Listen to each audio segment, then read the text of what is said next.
Hello, good morning to all of you. Today we have to discuss a new topic, how to get a continuous flow of electric current.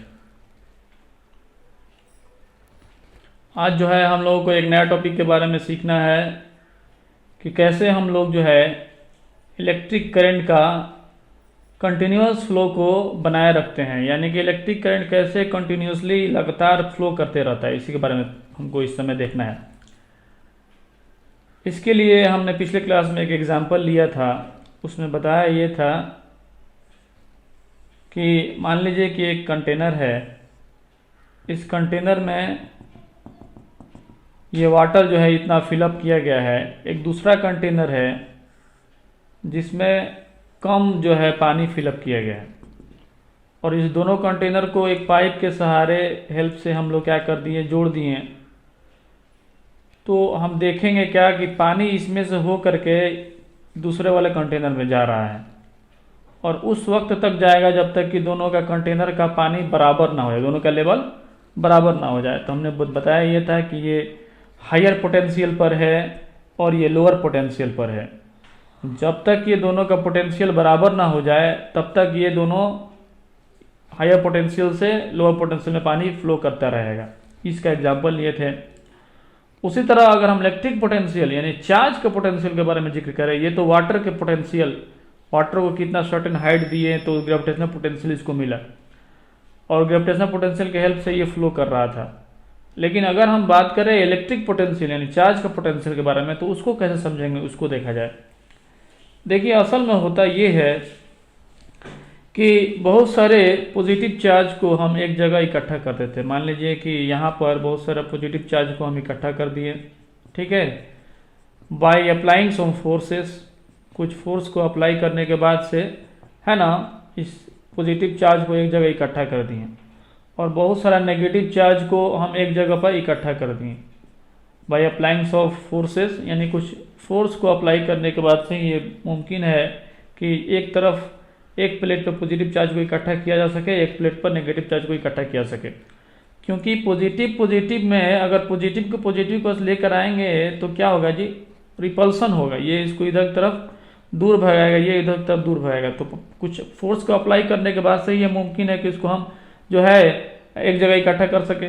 उसी तरह negative में भी है कि negative charge को दूसरे negative charge के पास लेके जाएंगे तो दोनों के बीच में रिपल्सन का फोर्स लगेगा। तो ये मुमकिन नहीं है कि जो है बिना फोर्स अप्लाई किए बगैर हम दोनों एक सेम चार्ज को एक प्लेट पे इकट्ठा कर सके और दूसरा सेम चार्ज को दूसरा प्लेट पे इकट्ठा कर सके। अब चूंकि इसको दूसरा प्लेट में ये प्लेट पे इकट्ठा कर दिए हैं तो इस पर से ये बाहर नहीं निकल सकता है। आपको समझने की जरूरत है, ये चार्ज है और ये मेटल का प्लेट है, तो ये बाहर नहीं निकल पाएगा क्योंकि बाहर में एयर है, और एयर एक इंसुलेटर है। तो इंसुलेटर में चार्ज का फ्लो नहीं होता है, यहीं पर ये रेंडमली इधर उधर फ्लो करते रहेंगे पॉजिटिव चार्ज, क्योंकि पॉजिटिव में रिपल्सन हो रहा है, तो रेंडमली इधर उधर ये मूव करते रहेंगे। उसी तरह नेगेटिव चार्ज भी, चारों तरफ एयर है तो ये बाहर नहीं निकल पाएंगे, क्योंकि एयर एक इलेक्ट्रिकली इंसुलेटर है। एयर क्या है, एक इंसुलेटर है, ये बैड कंडक्टर है एयर, तो चार्ज इसमें से बाहर नहीं निकल पाएंगे। ये एक मेटल का प्लेट है, तो इसी में ये नेगेटिव चार्ज आपस में टकराते रहेंगे, रेंडमली इधर उधर मूव करते रहेंगे। लेकिन जैसे ही देखा जाए इसका पोटेंशियल और इसका पोटेंशियल, है ना, एक जगह इकट्ठा किया गया तो ये भी एक हाई पोटेंशियल पे हो गया, ये भी एक हाई पोटेंशियल पे हो गया।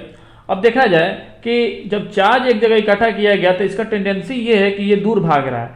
अगर इसको एक वायर से हम कनेक्ट कर दें, एक वायर से कनेक्ट कर दें, तो होगा ये कि इस पर से नेगेटिव चार्ज मूव कर करके इधर आना शुरू कर देगा।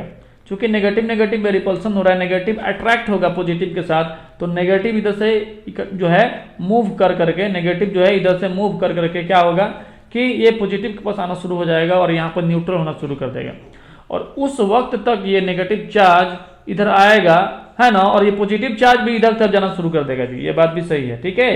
ये पॉजिटिव चार्ज भी इधर से उधर जाना शुरू कर देगा, तो नेगेटिव चार्ज इधर आ रहेगा और पॉजिटिव चार्ज इधर जाएगा। तो उस वक्त तक ये दोनों आपस में फ्लो करते रहेंगे जब तक कि दोनों के दोनों न्यूट्रल ना हो जाए, यानी कि दोनों पे जितना पॉजिटिव उतना नेगेटिव ना हो जाए, जितना नेगेटिव उतना पॉजिटिव ना हो जाए। बात समझ में आ रहा है क्या? 10 से नेगेटिव जब उठ कर आएंगे तो न्यूट्रल करेंगे, तो ये जब तक कि जितना नेगेटिव उतना पॉजिटिव ना हो जाए तब तक ये आते रहेगा। उसी तरह ये पॉजिटिव चार्ज इधर सीधा उस वक्त तक आते रहेगा जब तक कि ये नेगेटिव पॉजिटिव का अमाउंट क्वांटिटी बराबर ना हो जाए और दोनों आपस में न्यूट्रल ना हो जाए। तो जब ये चार्ज फ्लो करेगा तो उसको करंट बोलेंगे। बात समझ में आ रहा है क्या?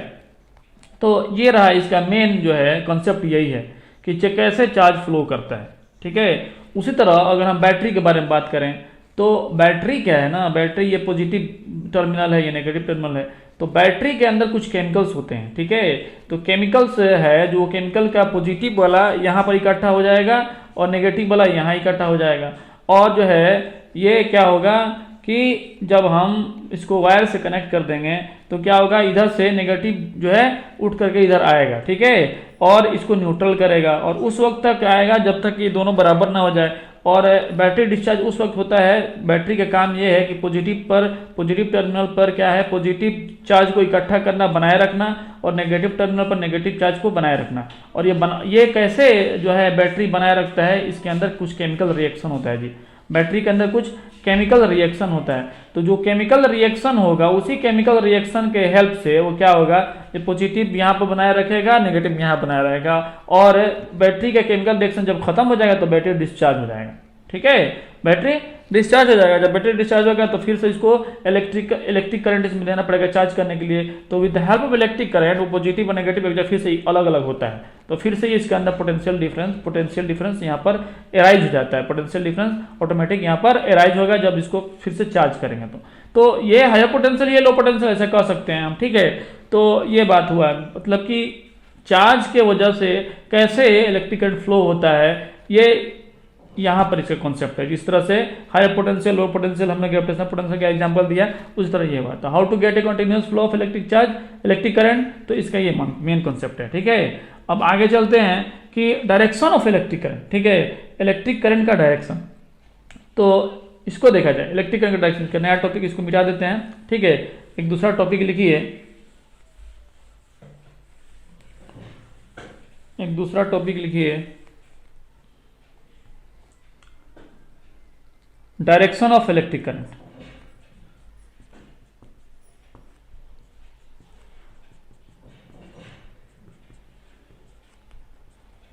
इलेक्ट्रिक करंट का डायरेक्शन के बारे में देखा जाए। देखिए अभी अभी हम लोगों ने बात किया कि होता ये है कि पॉजिटिव टर्मिनल से नेगेटिव टर्मिनल की तरफ और नेगेटिव टर्मिनल से पॉजिटिव मतलब चार्ज फ्लो होता है। ये बात तो समझ में आया। अब इसको समझने के लिए हमको समझना ये होगा कि मान लीजिए कि ये एक कंडक्टर है। ठीक है, मान लीजिए कि ये कंडक्टर है। कंडक्टर बोले तो ये वायर है, मान लीजिए ये कॉपर का वायर है। अब इस कॉपर के वायर में नंबर ऑफ फ्री इलेक्ट्रॉन्स ज्यादा होंगे। ठीक है, नंबर ऑफ फ्री इलेक्ट्रॉन्स के बारे में पिछले क्लास में बात हो चुका है।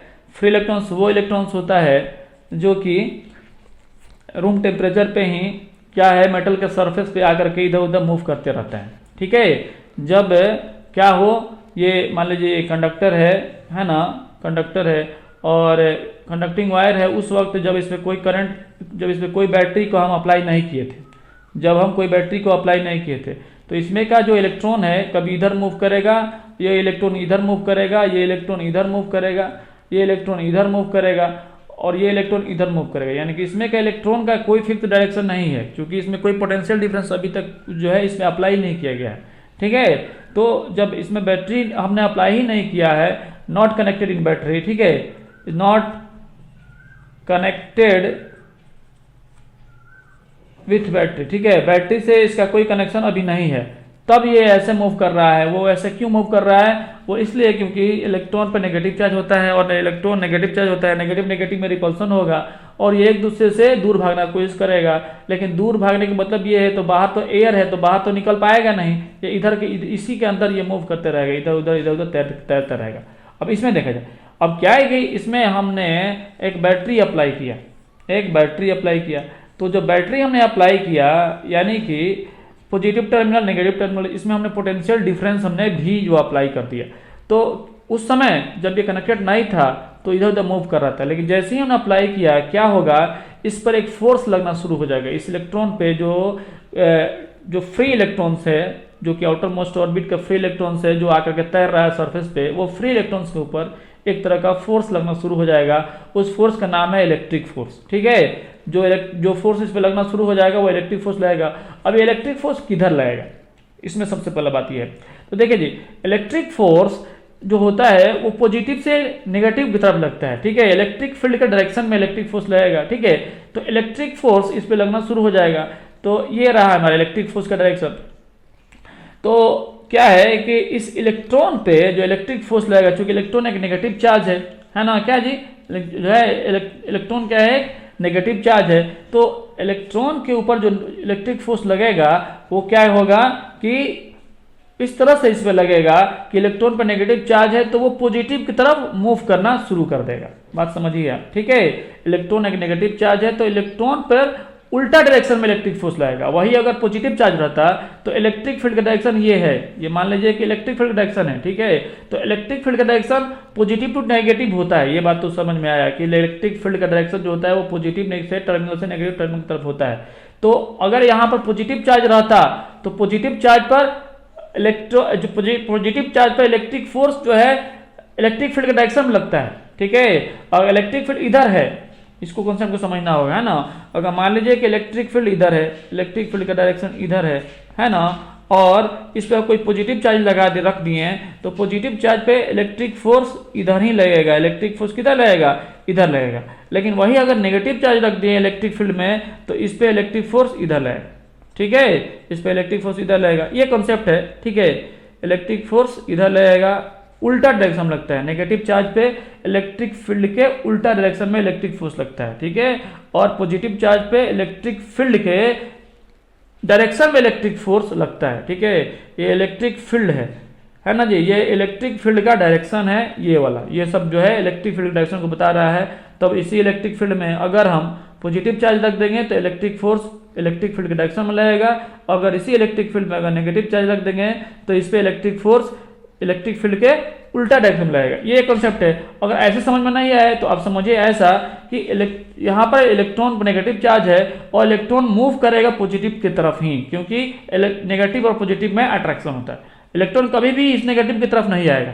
तो ये इलेक्ट्रिक फील्ड के डायरेक्शन की तरफ हम बताए हैं। ये जो डायरेक्शन हमने दिखाया है यहाँ पर ये इलेक्ट्रिक फील्ड के डायरेक्शन बताए हैं। लेकिन चलिए इसको हम मिटा देते हैं ताकि कंफ्यूज ना हो, ठीक है। बस इतना समझिए कि इलेक्ट्रॉन जो है मूव करना शुरू कर देगा इधर से इधर, ठीक है। इलेक्ट्रॉन जो है इधर से इधर मूव करना शुरू कर देगा और इसलिए हम क्या कहते हैं कि इलेक्ट्रिक फील्ड का डायरेक्शन क्या होगा, वो पॉजिटिव से नेगेटिव तरफ हो जाए, है ना। जिधर इलेक्ट्रॉन मूव करता है उसके अपोजिट डायरेक्शन में इलेक्ट्रिक करंट का डायरेक्शन होता है, ठीक है। यहाँ पर लिख देते हैं ये इलेक्ट्रॉन जो है मूव कर देना शुरू कर देगा किधर, इधर के डायरेक्शन में इलेक्ट्रॉन मूव करना शुरू कर देगा। किधर मूव करेगा जी, तो ये अपने पॉजिटिव टर्मिनल की तरफ इलेक्ट्रॉन मूव करना शुरू कर देगा। ये बात समझ में आया कि इलेक्ट्रॉन का मूवमेंट होना शुरू कर देगा किधर, पॉजिटिव टर्मिनल में। लेकिन इलेक्ट्रिक करंट का जो डायरेक्शन होगा जिसको हम बोल रहे हैं direction of electric current, direction of electric current, ठीक है। डायरेक्शन ऑफ इलेक्ट्रिक करंट, ठीक है। तो ये डायरेक्शन हो गया इलेक्ट्रिक करंट डायरेक्शन किधर, पॉजिटिव से नेगेटिव की तरफ। देखिए हम आई को दिखा रहे हैं किधर, ये आई जो है ऐसे होते हुए ऐसे जाएगा, आई जो है यहाँ पर चला आएगा। यानी कि पॉजिटिव से नेगेटिव की तरफ करंट का डायरेक्शन होता है, लेकिन इलेक्ट्रॉन का डायरेक्शन किधर होगा भाई, तो कहिएगा कि जो इलेक्ट्रॉन का डायरेक्शन होगा, इलेक्ट्रॉन वो हमेशा नेगेटिव से पॉजिटिव जाएगा। देखिए, है ना, इलेक्ट्रॉन का डायरेक्शन किधर होगा, नेगेटिव से पॉजिटिव डायरेक्शन में इलेक्ट्रॉन का डायरेक्शन होगा, ठीक है। ये इलेक्ट्रॉन का डायरेक्शन बता रहे हैं, ठीक है। और ये करंट का डायरेक्शन बता रहे हैं, करंट का। देखिए ये किसका डायरेक्शन है, आई से करंट को मेजर करते हैं, आई से करंट को बताते हैं। तो ये कॉन्सेप्ट है, ये हमारे पास ये जो कॉन्सेप्ट है कि इलेक्ट्रिक फील्ड, है ना। तो इलेक्ट्रिक फील्ड यहाँ पर जनरेट हुआ, इलेक्ट्रिक फील्ड पॉजिटिव से नेगेटिव की तरफ इलेक्ट्रिक फील्ड हमेशा रहता है। अगर ये कॉन्सेप्ट आपको नहीं समझ में आया तो इसको हम मिटा देते हैं, बस इसको समझने की जरूरत नहीं है। ये 12th का है जो अभी इसको मिटा रहे हैं, या 12th क्लास का है। देखिए हम अभी आपको बता रहे हैं कि अगर हम किसी भी कंडक्टर को बिना अगर हम उसको कनेक्ट किए हुए बैटरी से रखेंगे तो कुछ इस तरह से इसमें फ्री इलेक्ट्रॉन्स मूव करते रहेंगे। लेकिन जैसे ही हम उसी कंडक्टर को क्या करेंगे, बैटरी से कनेक्ट करेंगे तो उस इलेक्ट्रॉन पे एक तरह का फोर्स लगेगा। उस फोर्स पे लगने वाले उस इलेक्ट्रॉन पे लगने वाले फोर्स का नाम है इलेक्ट्रिक फोर्स। और वो इलेक्ट्रॉन जो है उस पर फोर्स किधर लगेगा, वो फोर्स लगेगा नेगेटिव से पॉजिटिव डायरेक्शन में, वो फोर्स लगना शुरू हो जाएगा उस इलेक्ट्रॉन पे। इसलिए वो इलेक्ट्रॉन मूव करना शुरू कर देता है किधर, पॉजिटिव डायरेक्शन की तरफ। इलेक्ट्रॉन पे नेगेटिव चार्ज है ना, ये बार बार कह रहे हैं हम, इलेक्ट्रॉन पर नेगेटिव चार्ज है, इसलिए वो पॉजिटिव डायरेक्शन की तरफ मूव करना शुरू कर देगा। और जिधर इलेक्ट्रॉन मूव करता है उसके उल्टा अपोजिट डायरेक्शन में करंट का डायरेक्शन मेजर करते हैं।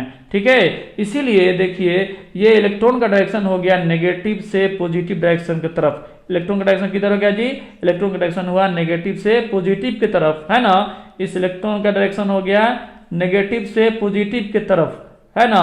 लेकिन जो करंट का डायरेक्शन हो गया वो पॉजिटिव से नेगेटिव की तरफ। ठीक है, इलेक्ट्रॉन का डायरेक्शन हो गया नेगेटिव से पॉजिटिव की तरफ और करंट का डायरेक्शन हो गया पॉजिटिव से नेगेटिव की तरफ। ठीक है, इसको हम दिखा रहे हैं, आई से ये करंट का डायरेक्शन है और ई से इलेक्ट्रॉन का डायरेक्शन है। ठीक है, इसको नोट में हम लिख देते हैं, यहाँ पर कह रहे हैं कि the direction of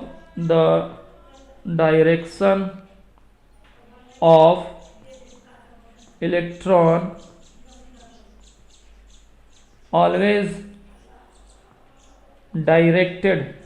always directed from negative terminal to the positive terminal, negative terminal to the positive terminal. ठीक है, ये इलेक्ट्रॉन का डायरेक्शन है। ठीक है, the direction of electron always directed from, ये भी इसका है ना, direction of electron always directed from negative terminal to the positive terminal. तो इलेक्ट्रॉन का डायरेक्शन नेगेटिव से पॉजिटिव हो गया, है ना। तो जो करंट का डायरेक्शन किधर होगा, the direction of current always directed from the opposite to the direction of electron. ठीक है, यहाँ पर दूसरा नोट्स में लिख दीजिए, दूसरा नोट्स में लिखिए, the direction of electric current। ठीक है, electric current always directed to the opposite to the direction of electron. ठीक है, the direction of electron the direction of electric current is always directed to the opposite to the direction of electron. Electron का direction के opposite direction, देखिए electron direction इधर है, इसके opposite direction में electric current का डायरेक्शन है, that is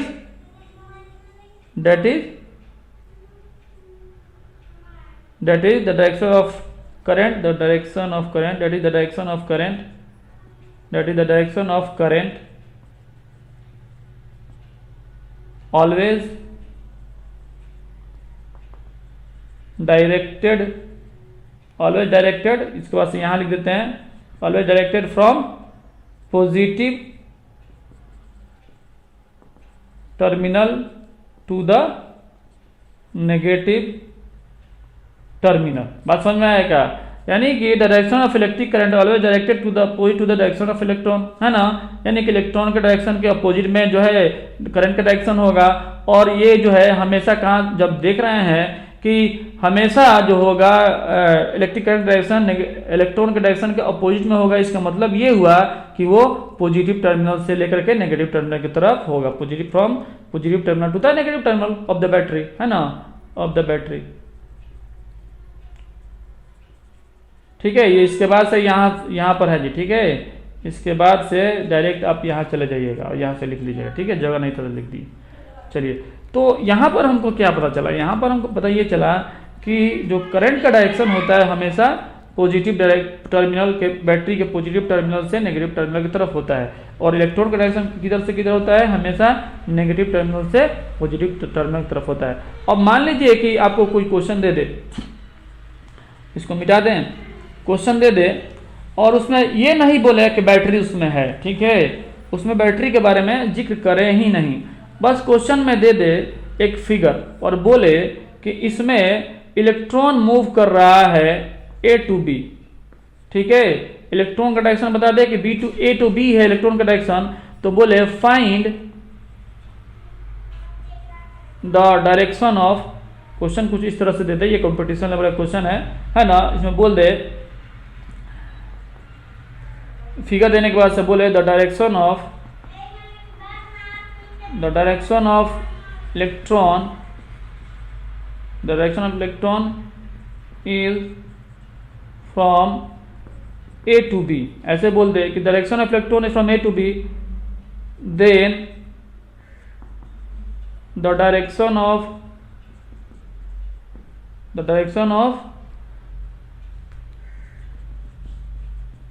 electric current is, और ऑप्शन दे दे, पहला में बोल दे कि A to B, दूसरा ऑप्शन दे दे B to A, तीसरा ऑप्शन दे दे बोथ, चौथा ऑप्शन दे दे नॉन। तो किस पर टिक कीजिएगा, क्वेश्चन ये है, ठीक है। ये कंपटीशन लेवल क्वेश्चन, 1 मार्क्स का क्वेश्चन है। वो बोलेगा the direction of electron is from A to B, electron का डायरेक्शन A से B है ना।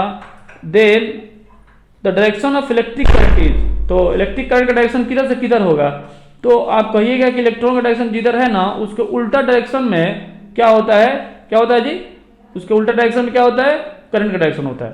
तो आप कह दीजिएगा डायरेक्ट कि B to A हमारा करंट डायरेक्शन होगा, तो कौन सा ऑप्शन सही है, B to A, ठीक है। अब इसमें ही बच्चे कंफ्यूज कर जाते हैं कि इसमें बैटरी दिया नहीं है तो कैसे पता करेंगे, इसीलिए हमने वहां पर नोट्स में लिखवाया था कि जो करंट का डायरेक्शन होता है वो हमेशा B to A होता है ना, सॉरी B to A बोले तो इलेक्ट्रॉन का डायरेक्शन के अपोजिट होता है, ठीक है। तो ये इसका हो गया। तो ये कुछ थियोरी था, और भी कुछ बातें उसको देख लिया जाए। अगला टॉपिक जल्दी से लिख लीजिए, इलेक्ट्रिक सर्किट, ठीक है। अगला टॉपिक लिखिए इलेक्ट्रिक सर्किट। इलेक्ट्रिक सर्किट से पहले कुछ सिंबल्स है उसके बारे में जानकारी हो जाए, ठीक है। Symbols of electric component, symbols of electric components, ठीक है ना। तो कुछ इलेक्ट्रिक कंपोनेंट्स का कुछ सिंबल्स है उसको देख लिया जाए। उसका पहला सिंबल्स है, तो जल्दी से लिखिए सेल, ठीक है। सेल, तो सेल को क्या करते हैं, एक सिंगल सेल को हम क्या करते हैं, पॉजिटिव नेगेटिव, इस तरह से हम लोग डिनोट करते हैं, ठीक है। सिंगल सेल, ये सेल है, सेल सिंगल सेल को सेल ही बोलते हैं, ये पॉजिटिव टर्मिनल नेगेटिव टर्मिनल। और वही सेल बैटरी कब बनता है, जब बहुत सारा सेल आपस में कनेक्टेड हो जाता है तो वो बैटरी बन जाता है। जैसे पॉजिटिव है, ये नेगेटिव है, फिर क्या हो पॉजिटिव है, फिर नेगेटिव है, फिर क्या हो पॉजिटिव है, नेगेटिव है, और इसको कनेक्ट कर दिया जाए आगे तो ये बैटरी बन जाएगा, ठीक है। उसी तरह तीसरा नंबर में लिखते चलिए कनेक्टिंग वायर, ठीक है। कनेक्टिंग वायर, ये कुछ सिंबल्स है जिसका इस्तेमाल करना है इलेक्ट्रिक सर्किट में। कनेक्टिंग वायर, तो कनेक्टिंग वायर का मतलब क्या है, एक सिंबल सा वायर हो गया। चौथा नंबर लिख दीजिए ए वायर पॉइंट, ठीक है। ए वायर पॉइंट है ना, मतलब कि कोई वायर का पॉइंट है, तो मान लीजिए ये वायर है और इसका एक पॉइंट है, ये P पॉइंट की तरफ इशारा कर रहा है, तो कहेंगे ये क्या है, ये वायर पॉइंट है। उसी तरह आप जो है पांचवा नंबर लिख लीजिए a wire crossing without contact, ठीक है। ये कॉन्टेक्ट में है ना, a wire crossing without contact, ठीक है। बिना कॉन्टेक्ट का वायर क्रॉस कर रहा है, इसका मतलब ये एक वायर है, ठीक है, और एक वायर दूसरा ये क्रॉस कर गया, इसको ऊपर से क्रॉस किया, ठीक है। ये सिंबल है, ठीक है। आगे थोड़ा देख लिया जाए, छठा नंबर फिक्स्ड रेजिस्टेंस और रजिस्टर, ठीक है। इसको रेजिस्टेंस भी बोलते हैं, है ना, और रजिस्टर बोलते हैं, है ना। रेजिस्टेंस भी बोलते हैं और रजिस्टर भी बोलते हैं, रजिस्टर, ठीक है। तो रेजिस्टेंस या रजिस्टर, ये है रेजिस्टेंस। इसका काम, ये काम क्या है कि ये इलेक्ट्रिक, ये इस रेजिस्टेंस का काम क्या है कि ये इलेक्ट्रिक करंट को क्या करता है, ये ड्रॉप कराता है, यानी कि गिरा देता है, यानी कि इस इलेक्ट्रिक करंट को कम कर देता है और इलेक्ट्रिक करंट को कंज्यूम करता है, ऐसे भी कर सकते हैं। यही रेजिस्टेंस क्या करता है जी, इलेक्ट्रिक करंट को कंज्यूम करता है। जैसे बल्ब है, एक तरह का रेजिस्टेंस है जो इलेक्ट्रिक करंट को कंज्यूम करके वो इलेक्ट्रिकल एनर्जी को किस में कन्वर्ट करता है, हीट एनर्जी या लाइट एनर्जी में। और फैन क्या है, वो भी एक तरह का रेजिस्टेंस है जो इलेक्ट्रिकल एनर्जी को कंज्यूम करता है और उसको जो है मैकेनिकल एनर्जी में कन्वर्ट कर देता है। ऐसे ही मोटर है, वैसे ही बहुत सारे इक्विपमेंट जो इस्तेमाल किया जाता है, जिसके हेल्प, इलेक्ट्रिक करंट के हेल्प से जो इक्विपमेंट चलता है, सब के सब रेजिस्टेंस में ही आता है, ठीक है। तो ये फिक्स्ड रेजिस्टेंस है, ठीक है, इसको बोलेंगे फिक्स्ड रेजिस्टेंस, ठीक है। फिक्सेड रेजिस्टेंस का मतलब क्या है, इसका अमाउंट फिक्स है, 2 ओम 4 ओम अमाउंट इसका फिक्स्ड है, ये फिक्सेड रेजिस्टेंस है। उसी तरह 7वां नंबर लिख दीजिए वेरिएबल रेजिस्टेंस, ठीक है, वेरिएबल रेजिस्टेंस, ठीक है, वेरिएबल रेजिस्टेंस। तो वेरिएबल रेजिस्टेंस क्या है कि देखिए क्या है कि ये जो है ना एक रेजिस्टेंस है, ठीक है, और मान लीजिए कि यहां से यहां तक एक रेजिस्टेंस है। अब क्या हो कि हम एक दूसरा एक वायर है उसको हम स्लाइड करा रहे हैं इस रेजिस्टेंस पे, मान लीजिए कि हम ऐसे करके बैटरी से इसको कनेक्ट कर दिए, ठीक है, और इसको ऐसे हम जोड़ दिए। तो ये जो ये पॉइंट है ये फ्लेक्सिबल है, ये मूव कर सकता है। अगर इस पॉइंट को उठा करके हम यहाँ लेके चले आए थोड़ी देर के लिए, उठा करके यहाँ लेके चले आए तो क्या होगा, यहाँ जब लेके चले आएंगे तो करंट जो है ये इधर से जाएगा, ऐसे होते हुए यहाँ से जाएगा। इस समय इसको पूरा रेजिस्टेंस मिल गया, ठीक है। जब ये यहाँ पर है ये पॉइंट, तो करंट जब जाएगा तो इसको पूरा रेजिस्टेंस मिल गया। और वही जो है उठा करके इसको हम यहाँ लेके चले आए तो क्या होगा, जब करंट जैसे जाएगा तो ऐसे जाने को ऐसे चला जाएगा, ऐसे नहीं जाएगा, तो इसको हाफ रेजिस्टेंस मिला। इसलिए इसका नाम रखा गया वेरिएबल रेजिस्टेंस, यानी कि हम इसको जो है चेंज कर सकते हैं। वेरिएबल का मतलब ये है कि the amount we can change, है ना, एक्स वाई जेड। तो ये हम वेरिएबल रेजिस्टेंस से क्यों नाम रखें, क्योंकि इस रेजिस्टेंस फिक्स नहीं है, रेजिस्टेंस फिक्स है। इसको अगर आप कनेक्ट कीजिएगा सर्किट में तो कुछ इस तरह से कनेक्टेड होगा, तो इसका रेजिस्टेंस अमाउंट तो फिक्स है। लेकिन ये क्या है, ये वेरिएबल है, हम बताए ना, ये चेंज कर, फिर इसको उठा करके यहाँ लेके चले आए तो और रेजिस्टेंस कम हो गया, है ना, उसको कम रेजिस्टेंस मिला तो और कम हो गया, तो ये इसका नाम रहा वेरिएबल रेजिस्टेंस, ठीक है।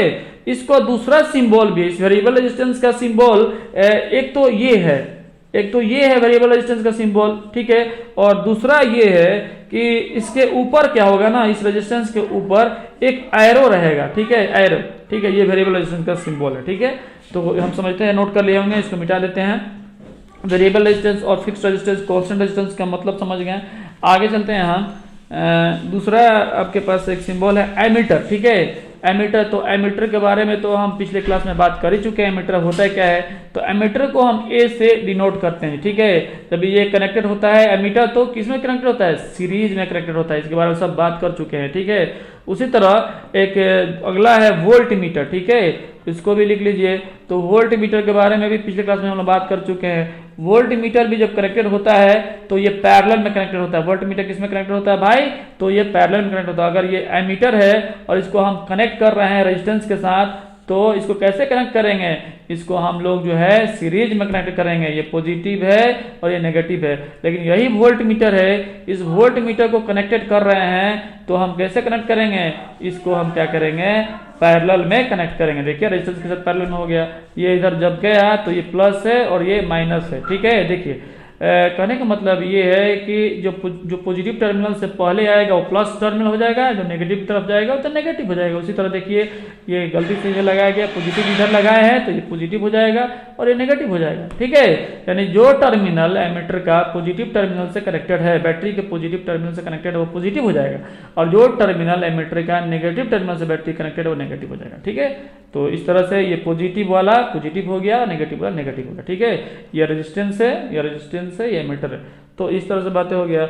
आगे चलते हैं गैल्वेनोमीटर। गैल्वेनोमीटर का मतलब आपको पता है, मीटर करंट को मेजर करता है, वोल्टमीटर पोटेंशियल डिफरेंस को मेजर करता है। एक अगला है गैल्वेनोमीटर, इसको भी समझ लिया जाए। गैल्वेनोमीटर क्या है, गैल्वेनोमीटर वो क्या करता है कि वो करंट का प्रेजेंस को मेजर करता है, गैल्वेनोमीटर, है ना। ये भी जो है सीरीज में ही कनेक्टेड होता है, ठीक है। ये जी से डिनोट कर रहे हैं हम गैल्वेनोमीटर को।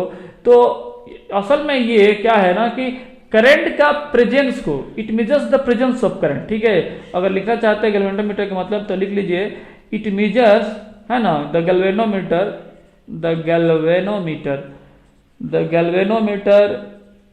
measures the presence of electric current. यानी इलेक्ट्रिक करंट है कि नहीं सर्किट में, इलेक्ट्रिक करंट, है ना, इलेक्ट्रिक करंट है कि नहीं सर्किट में इलेक्ट्रिक करंट है या नहीं है, इसके प्रेजेंस को, मौजूद को, जो उसमें है या नहीं, इसको पता करने के लिए गैल्वेनोमीटर का इस्तेमाल करता है, ठीक है। ये मेजर नहीं करता है किसी तरह के करंट को नहीं मेजर करता है, कितना करंट है वो मेजर एमीटर करता है, कितना अमाउंट में करंट है, 2 एम्पियर 4 एम्पियर में करंट है वो एमीटर करेगा। और गैल्वेनोमीटर ये करंट के प्रेजेंस को मेजर करेगा, इसमें इस सर्किट में करंट है या नहीं है, बस इतना ही पता कर सकता है। गैल्वेनोमीटर हो गया। आगे देखा जाए ओपन सर्किट, ठीक है, ओपन सर्किट। ओपन सर्किट, तो ओपन सर्किट को हम लोग क्या करते हैं, देखिए ऐसे है ना, जो ओपन सर्किट है या फिर ओपन स्विच, सर्किट नहीं, ओपन स्विच, ओपन स्विच है ना, ओपन स्विच को या तो जो है आप ऐसे कर लीजिए, है ना, ये अगर हम कहें कि ये रेजिस्टेंस है और ये बैटरी से कनेक्टेड है, ठीक है, तो ये रहा हमारा ओपन स्विच। इसको अगर हम गिरा देंगे तो इसके साथ ये इससे ये कनेक्टेड हो जाएगा, तो सर्किट पूरा हो जाएगा। या फिर इसको ऐसे भी डिनोट करते हैं भाई, ठीक है, ऐसे भी डिनोट करते हैं, ठीक है, ये ओपन स्विच है, ठीक है ना भाई, ये ओपन स्विच है, ऐसे भी इसको डिनोट करते हैं कि ये ओपन स्विच है। अब आगे जब क्लोज स्विच देखिएगा तो इसके बारे में ज्यादा पता लगेगा। क्या है कि अगला देख लीजिए क्लोज्ड स्विच, ठीक है, क्लोज्ड स्विच। तो क्लोज स्विच में क्या होगा, इसको बंद कर देंगे, क्लोज हो जाएगा, ठीक है। तो इसको देख लीजिए, हम क्या करते हैं कि ये है यहां पर, ऐसे हमने इसको क्या किया कि गिरा दिया, और ये रेजिस्टेंस है और ये बैटरी है, इसको हमने कनेक्ट कर दिया। देखिए ये क्या हुआ जी, ये बंद हो गया, ये स्विच था जो हमने क्लोज कर दिया, तो ये बंद हो गया है ना। या फिर इसको ऐसे भी करते हैं, और में लिख दीजिए, अगर हम कहें इसको, तो ये ओपन था, इसमें एक पॉइंट डाल दिए, ठीक है, एक बड़ा सा पॉइंट डाल दिए, तो ये क्लोज हो गया भाई बस, और ये बैटरी से हमने इसको कनेक्ट कर दिया, ठीक है, तो ये प्लस ये माइनस, तो ये क्लोज हो गया। क्लोज का दो तरीका, एक ठीक है, ये ओपन का, दोनों में से कोई एक इस्तेमाल कर सकते हैं, ठीक है। हाँ, तो ये हो गया। आगे चलते हैं इलेक्ट्रिक बल्ब, ठीक है, इलेक्ट्रिक बल्ब या इलेक्ट्रिक लैंप लास्ट है, इसको देख लीजिए, इलेक्ट्रिक बल्ब या फिर इलेक्ट्रिक लैंप, है ना, इलेक्ट्रिक बल्ब और इलेक्ट्रिक लैंप, ठीक है। तो इलेक्ट्रिक बल्ब का मतलब क्या हुआ, इसको ऐसे हम कर देंगे, बस ये हमारा इलेक्ट्रिक बल्ब हो जाएगा या फिर इलेक्ट्रिक लैंप हो जाएगा, ठीक है। या फिर इसको आगे ऐसे किया गया है, ठीक है, आप ये सर्किल कर दीजिए, ठीक है, एक सर्किल, और सर्किल में आप क्या कीजिए कि ऐसे आप कनेक्ट कर दीजिए, ठीक है, ऐसे सर्किल करने के बाद से ये चीज कर दीजिए, ठीक है, या नहीं तो ऐसे कीजिए, ऐसे करने के बाद से ऐसे करके ऐसे कर दीजिए और एक सर्किल कर दीजिए, ठीक है। तो ये रहा हमारा क्या चीज, इलेक्ट्रिक लैंप या फिर इलेक्ट्रिक बल्ब, ठीक है। तो असल में हम लोगों ने इसका सिंबल का जरूरत क्यों पड़ा, क्योंकि इसके नेक्स्ट टॉपिक हमको इलेक्ट्रिक सर्किट के बारे में समझना है, ठीक है। तो अगला हेडिंग डालिए इलेक्ट्रिक सर्किट, ठीक है, इलेक्ट्रिक सर्किट, ठीक है। इलेक्ट्रिक सर्किट्स होता क्या है, इलेक्ट्रिक सर्किट्स में स्विच होंगे, बैटरी होगा, बल्ब होगा, फैन होगा, वगैरह वगैरह, दो चार रेजिस्टेंस होंगे, उसको ही इलेक्ट्रिक सर्किट बोलते हैं, ठीक है। और circuit diagram, electric circuit and circuit diagram, ये हेडिंग डाल लीजिए, ठीक है, सर्किट डायग्राम, इलेक्ट्रिक सर्किट या फिर सर्किट डायग्राम। तो अब देखिए इसका दो चार फिगर हम बनाते हैं सर्किट डायग्राम का, इलेक्ट्रिक सर्किट का, इसको देखने की जरूरत है, ठीक है। ऐसा है कि इलेक्ट्रिक सर्किट अगर हम बोलें कि क्वेश्चन एक हम बनाते हैं, draw an electric circuit, draw an electric circuit having A bulb, A battery and a voltmeter, ठीक है। ये क्वेश्चन हम बनाए हैं कि बोला कि आपके इलेक्ट्रिक सर्किट जो है, इलेक्ट्रिक सर्किट, ठीक है, ड्रॉ इलेक्ट्रिक सर्किट हैविंग, ठीक है, एक इलेक्ट्रिक सर्किट को आपको ड्रॉ करना है जिसके अंदर एक बल्ब होना चाहिए, एक बैटरी होना चाहिए और एक वोल्ट मीटर होना चाहिए, ठीक है भाई। तो अब क्या है कि इसको ड्रॉ करने के लिए हम क्या करते हैं, वोल्ट मीटर का काम में है कि पोटेंशियल डिफरेंस को मेजर करना, ठीक है, ये बात आपको पता है। तो हम क्या करेंगे कि सबसे पहले एक बैटरी ले लेंगे, चूंकि अभी अभी हम लोग पढ़ के आ रहे हैं, ठीक है, ये रहा हमारा बैटरी, दो ही सेल का बैटरी ले लेते हैं और इसको हम क्या करते हैं, कनेक्ट कर देते हैं, ठीक है। अब क्या है कि कनेक्ट करना है किसके साथ, एक बल्ब के साथ, तो ये रहा हमारा बल्ब, अभी अभी हम लोग बात करके आए हैं, ये हमारा बल्ब हो गया, ठीक है, या फिर ऐसे ऐसे कर दीजिए, बल्ब हो गया, और बल्ब हो गया ये। अब क्या है कि बोल रहा है कि वोल्ट मीटर का भी आप इसमें कनेक्शन करना है, तो आपको एक चीज ध्यान देना चाहिए कि वोल्ट मीटर हमेशा पैरेलल में होता है, सर्किट के पैरेलल में। तो ये हमारा वोल्ट मीटर कनेक्टेड हो गया भाई, ठीक है, ये हमारा वोल्ट मीटर कनेक्टेड हो गया, तो हमने पैरेलल में रख दिया। ये हमारा क्या हो गया, ये बल्ब हो गया, ठीक है भाई, है ना, इसको लिख देते हैं यहाँ पर। ये हमारा क्या हो गया, बल्ब हो गया, और ये क्या हो गया, वोल्ट मीटर हो गया, और ये बैटरी हो गया, ठीक है, ये हमारा क्या बैटरी हो गया, और हमारा ये वोल्ट मीटर हो गया, वोल्ट मीटर, ठीक है, इस तरह से। और दूसरा क्वेश्चन कुछ कर दे इस तरह से कि draw an electric circuit, question कर दे, इसको लिख चुके होंगे हम, उम्मीद करते हैं, मिटा देते हैं। Draw an electric circuit having a register,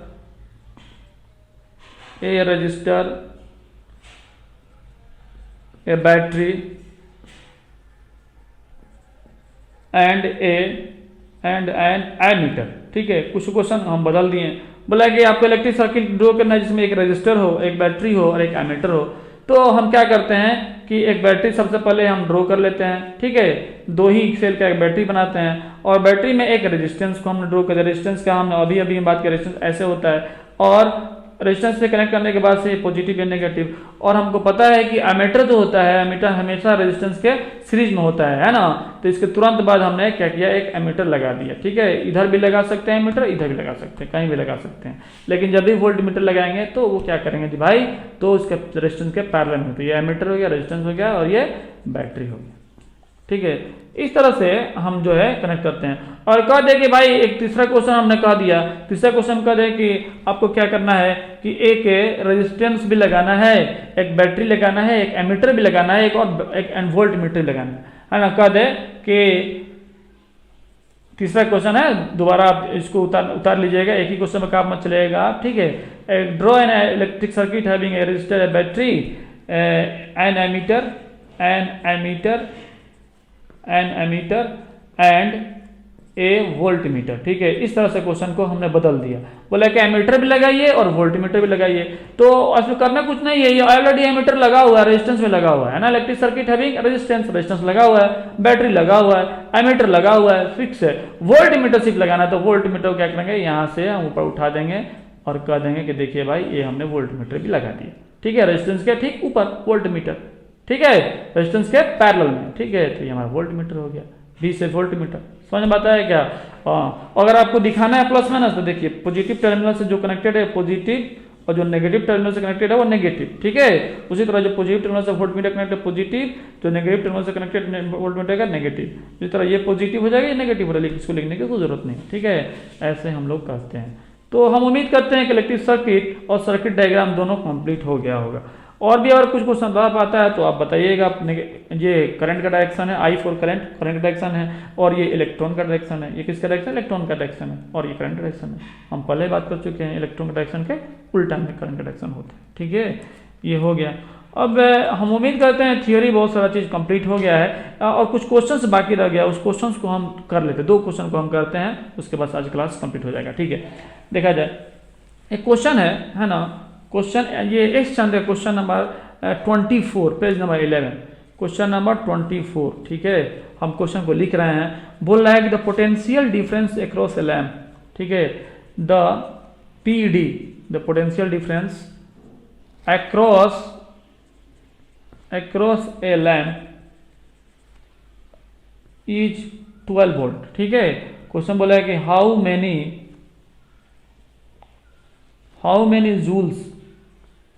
joules of electrical energy, how many joules of electrical energy are changed into heat and light when के बाद से इसमें पहला क्वेश्चन बोला है कि ए charge of 1 coulomb passes through it, ठीक है। और दूसरा क्वेश्चन इसमें बनाया है, दूसरा क्वेश्चन, इसमें 3 क्वेश्चन है, बोला है कि ए चार्ज ऑफ 5 coulomb, ठीक है, बोला है passes through इट। ठीक है, सी नंबर क्वेश्चन बोल रहा है a current of 2 ampere flows through it for 10 second. देखा जाए इसमें 3 क्वेश्चन है भाई। ठीक है, 3 क्वेश्चन को देखा जाए। बोला है कि ये potential difference across a lamp is 12 volt. ठीक है, एक लैंप के अक्रॉस, उसके आर पार, अक्रॉस मतलब आर पार 12 वोल्ट का क्या है पोटेंशियल डिफरेंस है। तो बोला है how many joules of an electrical energy are change into the heat energy. तो इलेक्ट्रिकल एनर्जी कितना अमाउंट हीट एनर्जी में कन्वर्ट कर जा रहा है या फिर लाइट एनर्जी में कन्वर्ट कर दे रहा है। लैंप जो है 12 वोल्ट का पोटेंशियल डिफरेंस इसके चारों तरफ है। अगर हम बोलें कि ये हमारा लैंप है भाई, ठीक है, ये लैंप है और हो सकता है कि ये लैंप जो है एक 12 वोल्ट के बैटरी से कनेक्टेड हो सकता है। इट में भी एक 12 वोल्ट के बैटरी से कनेक्टेड हो। ये 12 वोल्ट है यहाँ पर, तो जाहिर सी बात है यहाँ भी उसको 12 वोल्ट ही मिलेगा। ठीक है, बोला द पोटेंशियल डिफरेंस अक्रॉस है 12 volt, the potential difference across A lamp is 12 volt, है ना। एक लैंप है जिसके आर पर पोटेंशियल डिफरेंस कितना है जी 12 वोल्ट का। ठीक है, ये प्लस या माइनस। ठीक है, 12 वोल्ट यहाँ है तो 12 वोल्ट उसको मिला। How many joules of electrical energy are change, इसमें कितना इलेक्ट्रिकल एनर्जी फ्लो किया होगा जिस इलेक्ट्रिकल एनर्जी को ये लैंप जो है हीट एनर्जी या फिर लाइट एनर्जी में कन्वर्ट कर दिया। ठीक है, into heat and light energy. पहला केस बताया है, केस नंबर ए, इसमें बोल रहा है ए charge of 1 coulomb passes through it. इससे जो चार्ज फ्लो कर रहा है इस लैंप से, वो चार्ज का वैल्यू बता रहा है Q इक्वल टू 1 कूलम। ठीक है, चार्ज को Q से डिनोट करते हैं। तो 1 कूलम चार्ज फ्लो कर रहा है इस लैंप से जिसके चारों तरफ जो V का जो वैल्यू है वो 12 वोल्ट है। ठीक है, 12 वोल्ट है। तो बोल रहा है कि find the how many joules of electrical energy, यानी इलेक्ट्रिकल एनर्जी कितना खपत हुआ है। ठीक है, यानी W या फिर E जिसको हम बोल रहे हैं वाट, W ही है जिसकी हम पिछले बात कर रहे हैं। वर्क ही एनर्जी है, वर्क जो है जो किया गया वर्क एनर्जी में कन्वर्ट हो जाता है।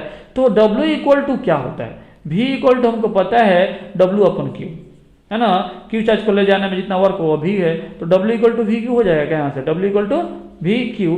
तो V कितना है भाई, V हमारे पास 12 वोल्ट है और Q कितना है, Q हमारा 1 कूलम है। ये बड़ा Q से डिनोट कर रहे हैं, छोटा Q से डिनोट कर रहे हैं, इसमें कंफ्यूजन की जरूरत नहीं है, दोनों Q से डिनोट कर सकते हैं 1 कूलम। ठीक है, तो 12 वोल्ट और 1 कूलम, तो W यानी कि E इक्वल टू कितना होगा जी 12 जूल एनर्जी की खपत हुई है। ये A नंबर है। ठीक है, उसी तरह अगर हम B नंबर की तरफ बातें कर रहे हैं तो B नंबर कह रहा है कि charge of 5 coulomb pass through. ठीक है, इसी में बनाते हैं। बोला है कि 5 कूलम अगर पास कर रहा है तो कितना हो रहा है, तो 5 कूलम पास करते हैं। Q की जगह पर हम क्या करेंगे, यहाँ पर Q की जगह पर 5 कूलम रख देंगे, Q की जगह पर 5 कूलम। और V तो 12 वोल्ट है ही, V तो हमारे पास कितना है, V का अमाउंट तो 12 वोल्ट ही है। तो यहाँ पर अगर हम बोले W equal to V Q, है ना जी, W equal to V Q, यानी V इक्वल टू कितना है, V हमारे पास 12 है, इंटू में ये 5 यानी कि 12 × 25 60। W यानी कि E इक्वल टू कितना हो गया भाई, तो E इक्वल टू हो गया 60 जूल। E इक्वल टू कितना हो गया 60 जूल एनर्जी की खपत हुई है। ठीक है, ये दूसरा का हो गया। अब तीसरा का देखा जाए C नंबर का। C नंबर कुछ और घुमा के पूछा है, एक current of 2 ampere flows through it for 10 second. इसमें जो करंट पास कर रहा है I का वैल्यू दिया हुआ है 2 एम्पियर।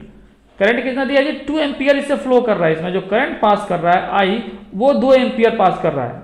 ठीक है, I का वैल्यू कितना पास कर रहा है भाई, तो I का वैल्यू जो दिया हुआ है 2 एम्पियर इसमें पास कर रहा है। इससे होकर के 12 वोल्ट ही लगा हुआ है, बैटरी तो 12 वोल्ट है ना, बैटरी चेंज नहीं किया है ना। उस 12 वोल्ट बैटरी से होने वाला जो करंट पास किया है वो कितना 2 एम्पियर करंट पास कर रहा है। और ये लैंप वही है, बैटरी भी वही है ना। तो बोल रहा है 10 सेकंड के लिए T इक्वल टू दिया हुआ है, T दिया हुआ कितना 10 सेकंड के लिए पास कर रहा है 2 एम्पियर का करंट। तो फिर पूछ रहा है इसी में कि वो आप बताइए W equal to R, W कितना होगा।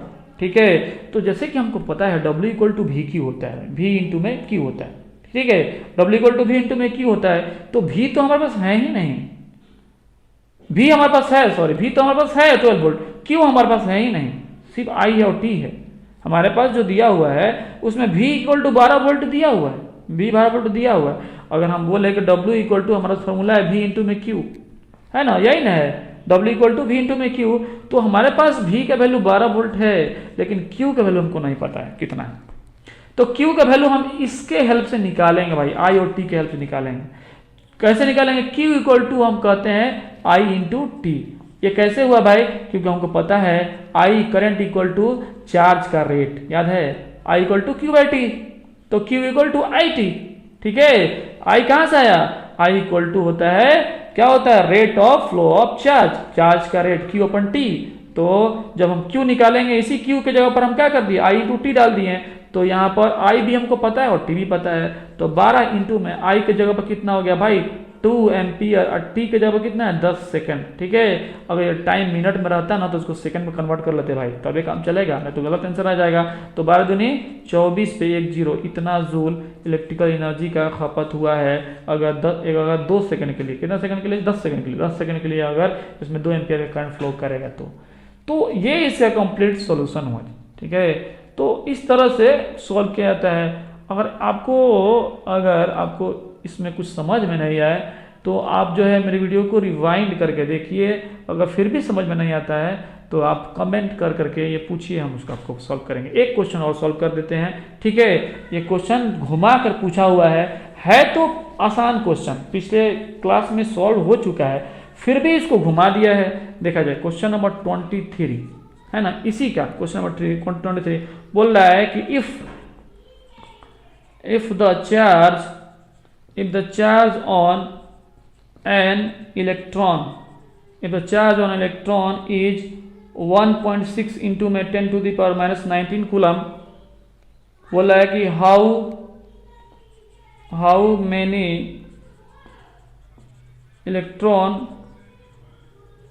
should pass through a conductor in 1 second to constitute 1 ampere current. बोल रहा है कि अगर चार्ज जो है, if the charge on electron, यानी एक इलेक्ट्रॉन पे चार्ज हमको पता है कि 1.6 इंटू में 10 to the power minus 19 coulomb charge होता है, ये बात दिया हुआ है इसमें। How many electron should pass through a conductor in 1 second, यानी एक कंडक्टर है, ये मान लीजिए कंडक्टर है, इस कंडक्टर के अंदर से बोल रहा है, एक कंडक्टर है, 1 सेकंड में कितना एम्पीयर करंट पास करेगा।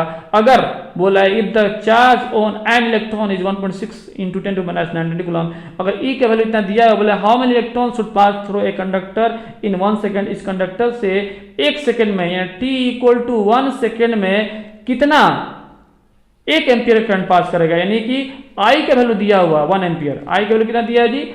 1 एम्पीयर दिया हुआ आई का वैल्यू, है ना। बोल रहा है कि इस कंडक्टर से हाउ मेनी इलेक्ट्रॉन, कितना इलेक्ट्रॉन पास करेगा इस कंडक्टर से, अगर इस कंडक्टर से 1 एम्पीयर का करंट पास कर रहा है 1 सेकंड में।